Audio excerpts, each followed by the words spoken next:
每日靈修讀經系列，靈動每天，開到水深之處，耶穌比喻30日。第6日，失子的比喻1，路加福音15章11至24節，新漢語。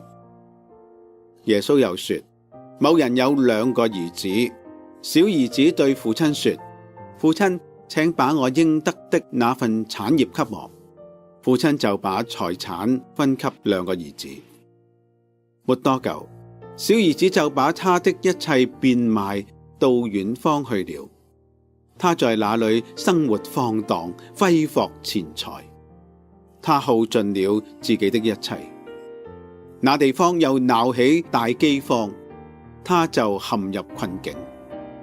他去投靠當地一個居民，那人派他到田裏去餵豬。他恨不得拿豬吃的豆莢來充飢，這也沒有人給他。他醒悟過來，說，我父親有那麼多僱工，他們都有充足的糧食，我卻要在這裏餓死嗎？我要起來，到我父親那裏去，對他說，父親，我得罪了天，也得罪了你，我再也不配稱為你的兒子，就讓我作你的一個僱工吧。於是他起來，往自己的父親那裏去。他還在遠處的時候，父親看見他，就動了憐憫的心，跑過去摟住他的脖子，親吻他。兒子說，父親，我得罪了天，也得罪了你，我再也不配稱為你的兒子。父親卻吩咐僕人說，快拿最好的袍子來給他穿上，把戒指戴在他手上，把鞋子穿在他腳上，把那頭肥牛犢牽來宰了，讓我們吃喝慶祝吧。因為我這個兒子是死而復生，失而復得的。他們就開始慶祝。路加福音第15章，失羊、失錢同埋失子嘅3個比喻，好似3重奏咁層層推進，共同描繪咗神對失喪者不捨嘅愛同埋尋回嘅喜樂。而當中失子嘅比喻係最為複雜，亦都係最耐人尋味嘅。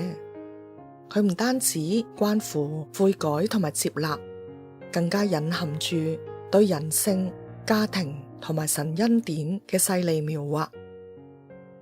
呢個故事以一個好似唔明智嘅決定開始㗎。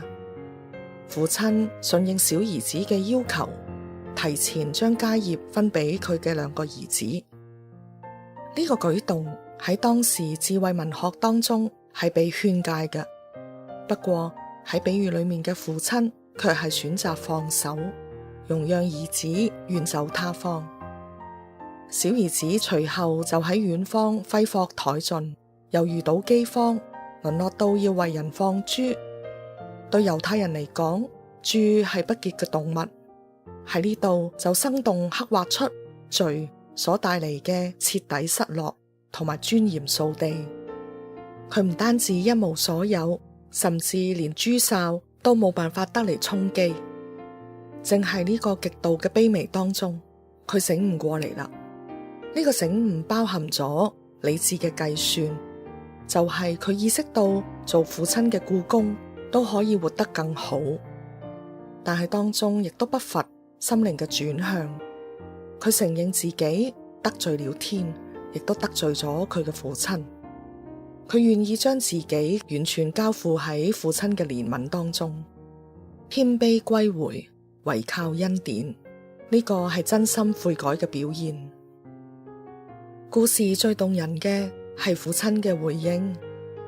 兒子仲未返到屋企，父親就遠遠睇見啦，隨即就跑上前去擁抱佢。喺重視尊嚴同埋長幼輩分嘅古代社會，長者奔跑係好失禮嘅舉動嚟㗎。父親本來就應該等待兒子俯伏認錯，但係呢個父親呢，佢打斷咗兒子好似背誦咁樣嘅悔罪言辭，仲以擁抱、親吻、給予袍子、戒指同埋鞋，將佢重新迎入兒子嘅身份。隨即盛宴展開啦，唔係因為兒子付出咗乜嘢補償，單單就係因為呢個兒子係死而復活，失而又得噶。呢個係一種顛覆性嘅恩典倫理。佢話俾我哋知，神嘅家唔係一個論功行賞嘅宮殿，而係隨時為返屋企嘅人擺設筵席嘅居所。讓我哋一齊思想。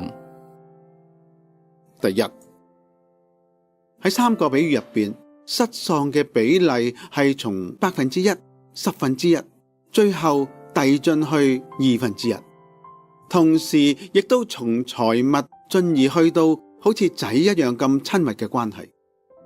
你認為其中有咩心意呢？第二，神嘅愛同喜樂嘅完整性，唔單止係揾翻嗰個失喪者，更在於渴望成個神嘅家，所有嘅兒女都明白，而且進入呢份愛。你能唔能夠體會神呢一份渴望嗎？第三個比喻嘅結尾都係為咗失而復得而歡慶分享。好明顯，呢個就係天國嘅價值觀。每一個生命嘅回轉都值得我哋極大嘅喜樂。今日教會嘅歡慶係建基於事工嘅成功、人數嘅增長，抑或係真正為每一個失而復得嘅生命而由衷嘅歡喜。回應禱告。親愛嘅天父，願意我能夠為咗每一顆悔改嘅心，每一個回轉嘅弟兄姊妹而由衷嘅歡喜。願意你嘅家成日讚美你恩典嘅全備同埋美好。奉主耶穌嘅名求，阿門。